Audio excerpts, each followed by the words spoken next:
Hello everyone, स्वागत है आप सभी का हमारी इस YouTube वीडियो ट्यूटोरियल सीरीज में। और आज हम बात करने वाले हैं ट्रिग्नोमेट्रिक फंक्शंस के नेक्स्ट पार्ट की। तो इस वीडियो में हम सीखेंगे कि कैसे ट्रिग्नोमेट्रिक फंक्शंस की डोमेन क्या होती है, रेंज क्या होती है और किस क्वाड्रेंट में वो पॉजिटिव होते हैं या नेगेटिव होते हैं। और साथ ही हम सीखेंगे कि किसी भी ट्रिग्नोमेट्रिक फंक्शंस का पीरियोडिक पीरियड कितना होता है। ओके, तो आइए शुरू करते हैं आज की क्लास। सबसे पहले हम शुरू करते हैं जहां हमने पिछली क्लास में हमने छोड़ा था, sign of trigonometric functions. So sign of trigonometric functions हमने वेरियस क्वाड्रेंट में देखा था। ये मेरे टेबल एक हमने बनाई थी जिसमें क्वाड्रेंट 1 के अंदर जो है, यानी कि जो 0 से π/2 होता है, all the T ratios you can see that all the T ratios are positive, इधर साइन कॉस ये सारे की सारी all the 6 T ratios are positive. Okay, in second quadrant you can see that sine is positive and its reciprocal will be positive, because अगर sine positive होगा तो उसका reciprocal भी positive होगा। and the remaining 4 t ratios were negative, तो ये चार हमारी negative थी and these two were positive. In third quadrant tan and cot were positive and the remaining 4 were negative, and similarly in the fourth quadrant cos and its reciprocal were positive. Okay, if you understand this is very good. Otherwise go back and see the previous video once again. Okay, so let's summarize this one. So this we can remember like this: in the first quadrant all will be positive, in second quadrant sine and cosecant will be positive, third tan and cot, and in fourth cos and sec will be positive. Okay, so you can remember this by this tagline, after school to college. So A stands for first quadrant, that means all positive. In second quadrant sine and cosecant positive, third tan and cot, and fourth cos and secant. इसी तरह से आप इसको ऐसे भी याद कर सकते हैं, add sugar to coffee, Assam State Travelling Corporation, whatever you feel convenient. Okay, so आप अपनी हिसाब से इसको याद करने के लिए कोई भी लाइन बना सकते हैं। Okay, but this is very important. So आज हम बात करेंगे पहले ट्रिग्नोमेट्रिक आइडेंटिटीज की। सो एक ट्रिग्नोमेट्रिक आइडेंटिटी हमने पिछले वीडियो में प्रूव की थी, वो कौन सी थी? If you remember that, yes, we prove that sine square x plus cos square x is equal to 1। Okay, और ये हमने कैसे निकाली थी? हमने कहा था कि O L square plus L M square is equal to O M square. मैं एक बार फिर से बता देता हूं, what is OL? OL, let this is OL and this will be cos. This blue line is cos square x. And what is LM? LM is sine, so sine square x. And OM, because it was a unit circle, so its radius was equal to 1, so the value of OM was equal to 1. Okay, so cos square x plus sine square x is equal to 1. ये थी हमारी first trigonometric identity जो हमने class 10th में भी पढ़ी थी। अब हम क्या करते हैं, let's divide this equation through out by cos square x. Okay, divide by cos square x. What happen if I divide it by cos square x? So I'm dividing all the terms. Cos square x cancel, 1. Sin upon cos will become tan, so it will be tan square x, and 1 by cos sec, so it will become sec square x. So this become our second identity. Okay, let's go for third one. As we divided here by cos square x, let's divide the equation 1 by sin square x. So if I divide by sin square x, it will become, so you can see cos square x by sin square x, that will be cot square x. Cos upon sin is cot, and sin will get cancelled, so it will be 1. And 1 by sin, this will be equal to, yes, reciprocal of sin is cosecant, so it will be cosecant square x. And this is our third identity. So these are three very important basic identities. What are these? Let's revise it once again. Sin square x plus cos square x is equal to 1. Second, 1 plus tan square x is equal to sec square x. And third is 1 plus cot square x is equal to cosecant square x या cos x square x. So बच्चों यहाँ से हम एक चीज और भी हम यहाँ सीख सकते हैं. See, cos is equal to the length of OL. Correct है? Okay. So what the value of OL can be? This cosine की वैल्यू क्या हो सकती है? आप सोचिए जरा. Because it's a unit circle, तो मैक्सिमम कहां तक जा सकता है, OL यहीं तक जा सकता है. That means maximum value can be equal to 1. And what can be the minimum value, minimum value can be -1. तो OL जो है यानी कि कोसाइन की वैल्यू वो -1 से +1 के बीच में ही रहेगी हमेशा. This is a very important result. So -1 से लेकर के cos x की वैल्यू +1 के बीच में रहेगी. और इसी तरह से हमने सीखा था कि साइन क्या होता है, y कोऑर्डिनेट होता है इस यूनिट सर्कल पर. तो ये जो साइन की लेंथ है, अगर हम मैक्सिमम जाएंगे तो ये यहाँ आएगी OB तक, है ना. सो OB की लेंथ कितनी है, 1 है. और मिनिमम जस्ट इसके अपोजिट आएगी, कहां तक आएगी, -1 तक. तो ये हम ये कह सकते हैं कि -1 से लेकर के साइन एक्स की मैक्सिमम वैल्यू +1 तक होगी. तो ये दो हमने यहाँ पर इंपॉर्टेंट रिजल्ट भी हम ड्राइव कर लिए और ये 3 बेसिक आइडेंटिटी हमने यहाँ पर सीख ली है. चलिए आगे बढ़ते हैं. तो अब हम जिसकी हम बात कर रहे थे, domain and range of the trigonometric functions की बात करते हैं. सो साइन एक्स, तो सबसे पहले हम साइन एक्स को समझते हैं with the help of curve कि ये साइन एक्स होता क्या है और कैसे इसका कर्व बनता है. ये हमने ले लिया है एक ग्राफ जिसमें एक्स एक्सिस पर आप देख पा रहे हैं क्या है, एंगल्स लिखे हुए हैं रेडियन में, और वाई एक्सिस पर वैल्यूज लिखी हुई हैं. तो आइए सबसे पहले स्केच करते हैं साइन एक्स का कर्व, और ये है साइन एक्स का कर्व. तो ये जो आपको रेड लाइन से दिखाई दे रहा है, ये है साइन एक्स का कर्व. तो आप इसको ध्यान से ऑब्जर्व कीजिए कि साइन एक्स के कर्व में क्या खास बात है. तो साइन एक्स की अगर हम देखें वैल्यू 0 डिग्री पर कितनी है, 0 है. और जैसा हमने कल भी बात की थी कि साइन की वैल्यू जो है मल्टीपल ऑफ पाई पर क्या होती है, 0 होती है. तो here you can see that it is at pi, 2 pi, 3 pi, pi, -2 pi, it is 0. Okay, multiple of pi पर साइन की वैल्यू क्या है, 0 है. और अगर इसकी मैक्सिमम वैल्यू की बात करें तो मैं देखिए यहां पर मैक्सिमम वैल्यू मैं देखता हूं अगर इसकी पूरे कर्व की, तो ये मैंने एक पैरेलल लाइन ड्रॉ कर ली और ये देखिए मैक्सिमम वैल्यू 1 तक है. और इसकी अगर मिनिमम वैल्यू की बात करें तो मिनिमम वैल्यू जो होगी वो होगी कहां तक, -1 तक. यानी कि ये पूरा कर्व -1 और 1 के बीच में लाई करता है. यानी इसकी रेंज होगी -1 से लेकर के +1 तक. और डोमेन, डोमेन से मेरा मतलब होता है कि यहाँ पर कितनी वैल्यूज x की हो सकती हैं, एंगल क्या क्या हो सकता है. सो एंगल x का कुछ भी हो सकता है. आप पॉजिटिव साइड में चाहिए आप चलते चले जाइए, है ना. सो कोई इसमें प्रॉब्लम नहीं है. सो 27 पाई/2 सो ऑन, हम इससे और भी आगे तक यानी कि इनफाइनाइट तक इस कर्व को इंक्रीज कर सकते हैं. ठीक है. और इसी तरह से अगर हम नेगेटिव साइड में जाएंगे तो नेगेटिव साइड में भी इंफिनिटी तक यानी कि कर्व हमेशा एग्जिस्ट करेगा. It means its domain will be all real number. So आइए इसको नोट कर लेते हैं. So our domain is all real number and range is -1 to 1. Okay, so ये हमारी रेंज है इसकी. आप इसे क्लोज इंटरवल में लिखिएगा क्योंकि -1 और 1 भी इसमें इंक्लूड है. और दूसरी चीज जो हमने यहाँ पढ़ी थी वो क्या थी कि sin x will be 0 when x is a multiple of pi where n belongs to integers. एक चीज और यहाँ समझ लेते हैं, वो है इसका इंटरवल कितना होगा, इसका पीरियड कितना होगा. आप देखिए कि अगर मैं इसकी बात करूं तो ये देखिए 0 से लेकर के अगर हम पाई तक 2 पाई तक देखें तो इसमें एक बार कर्व मैक्सिमम वैल्यू पे आ जाता है और मिनिमम वैल्यू पे भी आ जाता है. इसी तरह से अगर हम यहां देखें तो यही सेम पार्ट जो है 4 पाई पर जाकर के आपको रिपीट होता नजर आएगा. यानी कि फर्स्ट 2 पाई यहां से लेकर के फर्स्ट 2 पाई तक जैसा कर्व है, और उसके बाद में यही सेम जो है आपको कर्व 2 पाई से लेकर के 4 पाई तक दिखाई देगा. यही सेम कर्व आपको -2 पाई तक दिखाई देगा.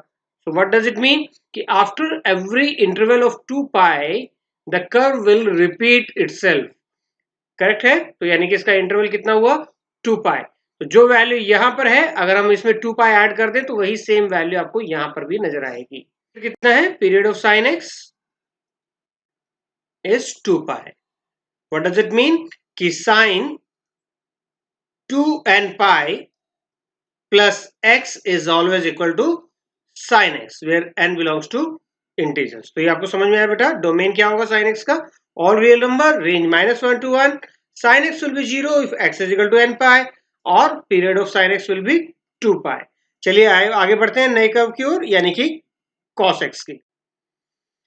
सो cos x, तो ये तो हमने पहले भी सीख लिया था। यहां पर देखिए कि cos x की मैक्सिमम वैल्यू +1 और मिनिमम वैल्यू -1। ठीक है, सो यानी कि इसकी रेंज क्या होगी, -1 से लेकर के +1 के बीच में। और एंगल इसका कुछ भी हो सकता है, यानी कि domain will be all real numbers. तो इसको ग्राफ की मदद से भी समझ लेते हैं। यस, ये मैंने बना लिया है cos x का कर्व। आप देखिए इसमें, तो cos x की वैल्यू क्या होती है, 0 पर कितनी है, यहाँ पर 0 पर 1 है। ओके, और π/2 पर 0 है। अब हम यहाँ चेक कर लेते हैं कि कहाँ कहाँ पर 0 है। सो ये है π/2 पर 0, 3π/2, और इसी तरह से -π/2, -3π/2, 5π/2, -5π/2, यानी कि ओड मल्टीपल्स ऑफ π/2 जहां भी आएंगे वहां पर cos x 0 होगा। cos x की maximum value +1, minimum value as sin x -1, और इसकी domain all real numbers. You can check that all the values of x, yes, it exists up to infinity in both the directions, so domain will be all real numbers. उसके बाद किसकी बारी आती है कि इसके इंटरवल की। सो interval भी इसका भी क्या होगा, it is same as sine x, क्योंकि आप देखिए 2 पाई के बाद क्या हो रहा है यहाँ पर भी, ये देखिए यहाँ 2 पाई के बाद अगर हम इसको देखें कर्व को, सो इसमें वैल्यूज हमारी सेम आती है। सो मैं इसको पार्ट में बांट लेता हूं कि मान लीजिए कि यहाँ से आप यहाँ देखिए 2 पाई के लिए मैं अगर इतना इतना इधर से पार्ट करता जाऊं तो ये बिल्कुल डिटो सेम पार्ट्स आपको दिखाई देंगे। करेक्ट है ना, 0 से 2 पाई जो पार्ट है वही 2 पाई से 4 पाई है, यानी कि इसका भी इंटरवल क्या होगा, 2 पाई के इक्वल होगा। ओके, तो इसका पीरियड भी 2 पाई होगा। तो इसको भी हम मेंशन कर देते हैं। एक हमने यहाँ सीखा कि cos x कब 0 होगा, when x is a odd multiple of π/2, 2n + 1 π/2। ये हमने पिछले वीडियो में भी सीखा था, बट मैं इसे यहाँ रिपीट कर रहा हूँ क्योंकि ये बहुत इंपॉर्टेंट चीज है। और उसके अलावा हमने यहाँ सीखा कि period of cos x is odd 2 pi, period of cos x is 2 pi. Next क्या टी रेशियो है बच्चों, tan x। और tan x का ग्राफ बड़ा इंटरेस्टिंग होता है, आइए देखते हैं। तो आइए यहाँ बनाते हैं हम tan x का। यस, आपको एक पैटर्न दिखाई दे रहा है tan x के कर्व में। ओके, tan x की आप देखिए बार जो है वो बहुत ऊपर तक भी अगर हम देखेंगे तो इन्फिनिटी तक जा रही है, नीचे भी क्या है, इन्फिनिटी तक जा रही है। आइए इसको और डिटेल से मैं समझाता हूँ। जैसे मान लीजिए मैं यहाँ पर एक पैरेलल लाइन ड्रॉ कर रहा हूँ, किसके, इस y एक्सिस के पैरेलल π/2 पर हम ड्रॉ करते हैं। इसी तरह से इसके पैरेलल एक और ड्रॉ कर लेते हैं, यस, एट 3 π/2, और ड्रॉ कर लेते हैं इसके पैरेलल एट 5 π/2। एक हम नेगेटिव साइड भी ले लेते हैं इसके पैरेलल, नेगेटिव साइड हम -π/2 पर ले लेते हैं। यस, तो ये पैरेलल लाइन हमारी कैसे हेल्प करेंगे, पैरेलल लाइन हमें ये समझने में हेल्प करेंगे कि अप टू इन्फिनिटी तक अगर हम जाएंगे तो क्या होगा कि हमें लगता है कि ऊपर जाकर के कहीं ना कहीं तो मिल जाएंगी, बट अगर हम इसी कर्व को अप टू इन्फिनिटी तक देखेंगे, देखिए मैं इसको और जूम आउट कर देता हूं, तो आपको ये लगेगा कि एक पॉइंट पर जाकर के ये क्या हो गई है, यस, अगर हम यहाँ देखें तो ऐसा लग रहा है कि जैसे मिल गई हो, लेकिन ऐसा नहीं है। देखिए एक पॉइंट पर आकर हमें लगता है कि ये आपस में मिल गई हैं, लेकिन अगर मैं यहाँ पर इसको जूम करूंगा तो आप देखिए क्या होगा। अगर हम इसको जूम करते हैं तो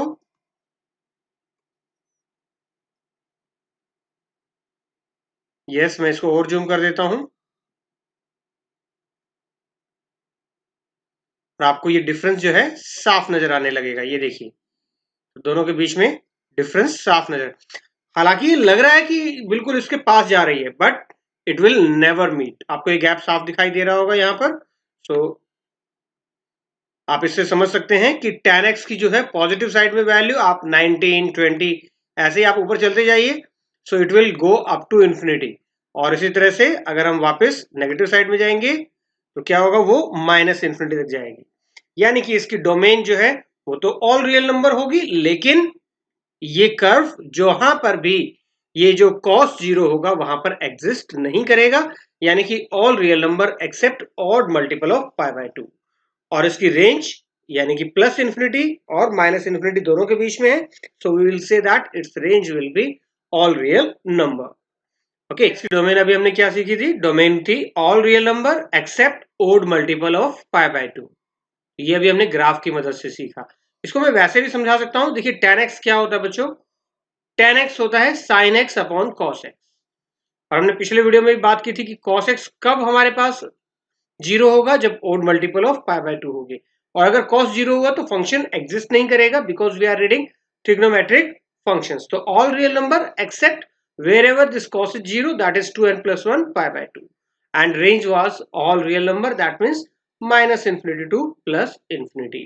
ओके, ये तो हुई इसकी बात। और tan 0 कब होगा, yes tan x will be 0 when sin x is equal to 0, और sin x 0 होता है मल्टीपल ऑफ पाई पर n belongs to integers। और इसके पीरियड की अगर हम बात करें तो देखिए, तो यहां आप ध्यान से देखिए कि कितने टाइम के बाद में माइनस पाई बाय 2 से प्लस पाई बाय 2 तक कितना इंटरवल हुआ, पाई। पाई बाय 2 से 3 पाई बाय 2 तक पाई, यानी कि ये जो आप एक एक स्लाइस देख रहे हैं इसके लिए टोटल लेंथ कितनी है, पाई है। So it's a periodic function, period will be equal to pi. Next इसी तरह से है हमारे पास cot x।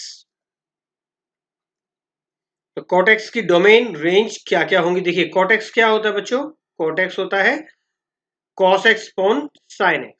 और कोट कब एग्जिस्ट नहीं करेगा, जब डिनोमिनेटर हमारा क्या हो जाएगा, जीरो हो जाएगा। और डिनोमिनेटर जीरो कब होगा, मल्टीपल ऑफ पाई पर होगा। तो cot x के लिए हम कह सकते हैं कि x की वैल्यू जो है ना वो सारे रियल नंबर हो सकते हैं except multiple of pi, because when multiple of pi we will write down as an angle, the sin x will become 0 and this function will lead to infinity। So x belongs to all real number except multiple of pi। तो domain में आप all real number except multiple of pi लिख सकते हैं n pi. और range क्या होगी इसकी, ऑल रियल नंबर। सो आइए इसको ग्राफ की मदद से भी समझ लेते हैं। उससे पहले लेकिन मैं एक बात और लिख देता हूं कि cot x की वैल्यू जीरो कब होगी।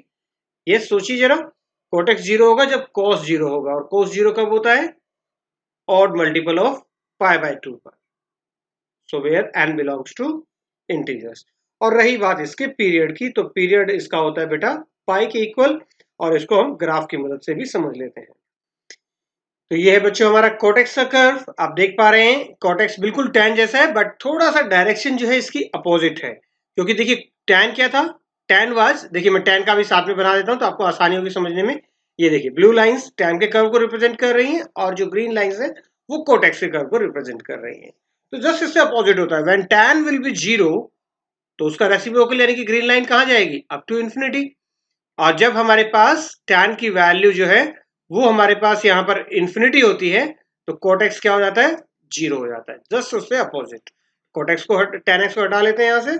यस, सो cot x जो है वो हमारे पास 0 डिग्री पे कितना होता है, इन्फिनिटी होता है। Yes, it at zero it is infinity, at pi by 2 it is zero. Okay, और इसी तरह से इसका इंटरवल आप देख पा रहे हैं, मैंने जैसे बताया कि इंटरवल कितना होता है इसका, पाई के इक्वल होता है। और डोमेन आप समझ सकते हैं कि ऑल रियल नंबर, आप इसको इन्फिनिटी तक कहीं भी ले जा सकते हैं, से 25 17 सो ऑन, एज जितना आप चाहे इसको इंक्रीज करते जाइए, और आपको और सारी वैल्यूज, ढेर सारी वैल्यूज यहाँ पर एंगल की मिलती रहेंगी। तो यानी कि इसकी डोमेन ऑल रियल नंबर, और हमने क्या एक्सक्लूड किया, जहां जहां कर्व की वैल्यू इन्फिनिटी हो जाती है उनको एक्सक्लूड किया। कहां होती है, मल्टीपल ऑफ पाई पर, जैसे कि पाई, 2 पाई, 3 पाई, इन सब पे आप देख सकते हैं माइनस पाई, माइनस 2 पाई, कर्व की वैल्यू या तो प्लस इन्फिनिटी हो जा रही है या फिर माइनस इन्फिनिटी हो जाती है। नेक्स्ट जो कर्व है वो है सीकेंट एक्स और कॉसिकेंट एक्स। दो बचे हमारे पास, तो पहले पढ़ते हैं कॉसिकेंट एक्स को। देखिए कॉसिकेंट एक्स बड़ा इंटरेस्टिंग सा कर्व है, कैसे, इसका स्केच बड़ा इंटरेस्टिंग रहता है। तो देखिए सबसे पहले हम बात कर रहे हैं कॉसिकेंट एक्स की। तो कॉसिकेंट एक्स में क्या है कि कॉसिकेंट एक्स होता है reciprocal of 1 by reciprocal of sine x, तो I can write it 1 by sine x. So cosecant कब एग्जिस्ट नहीं करता, व्हेन साइन इज जीरो, और sine will be zero at multiple of pi. So x cannot be multiple of pi. So its domain will be all real number except multiple of pi, where n belongs to integers. और इसकी range क्या होगी, range आइए इसकी समझते हैं। और उसके अलावा हम समझते हैं कि कॉसिकेंट जीरो कब होगा वो भी हम जानेंगे, और इस कॉसिकेंट का पीरियड कितना होता है वो हम सीखेंगे। तो ये मैंने बना लिया है कॉसिकेंट एक्स का कर्व, और आप देख पा रहे हैं कॉसिकेंट एक्स का कर्व कुछ उल्टी सीधी कटोरिया जैसी यहाँ पर बनी हुई है ना, कुछ का मुंह ऊपर की तरफ है और कुछ का मुंह नीचे की तरफ है। देखिए इसमें क्या खास बात है,